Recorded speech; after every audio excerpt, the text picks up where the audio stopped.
Friends, good evening. இன்னைக்கு ஆட்டால செஞ்ச momos recipe தாங்க பார்க்க போகிறோம். அதுக்கு கடாயில் தேவையான அளவு எண்ணெய் சேர்த்திக்கோங்க. ஒரு டேபிள் ஸ்பூன் அளவுக்கு ஜிஞ்சர் கார்லிக் பேஸ்ட் சேர்த்து நல்லா வதக்கிக்கோங்க. ஒரு பெரிய வெங்காயம் நறுக்கி வச்சுருக்கேன், அதையும் சேர்த்து நல்லா வதக்கிக்கோங்க. ஒரு கேரட், ஒரு உருளைக்கிழங்கை நறுக்கி வச்சுருக்கேன், அதையும் சேர்த்து நல்லா வதக்கிக்கோங்க. உங்கள் ஃபேவரட்டான என்ன வெஜிடபிள்ஸ் வேணாலும் யூஸ் பண்ணிக்கலாங்க. பச்சை பட்டாணி, காலிஃப்ளவர், கேபேஜ் எது வேணாலும் யூஸ் பண்ணிக்கலாம் இந்த ஃபில்லிங்க்கு.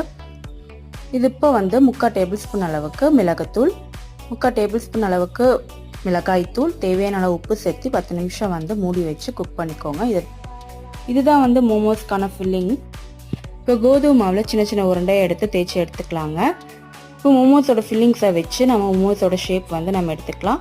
உங்களுக்கு ஃபேவரட்டான எந்த ஷேப் வேணாலும் வச்சுக்கலாம். மோல்டு இருந்ததுன்னா அதுலேயும் நீங்கள் பண்ணி வச்சுக்கலாம். இப்போ இட்லி குக்கரில் 10 நிமிஷம் வச்சு எடுத்திங்கன்னா மோமோஸ் ரெடி. ஹெல்தியான ஈவினிங் ஸ்நாக் ரெடிங்க. வீட்டில் குழந்தைங்க இருந்தால் ட்ரை பண்ணி பாருங்கள் ஃப்ரெண்ட்ஸ். தேங்க்யூ ஃபார் வாட்சிங்.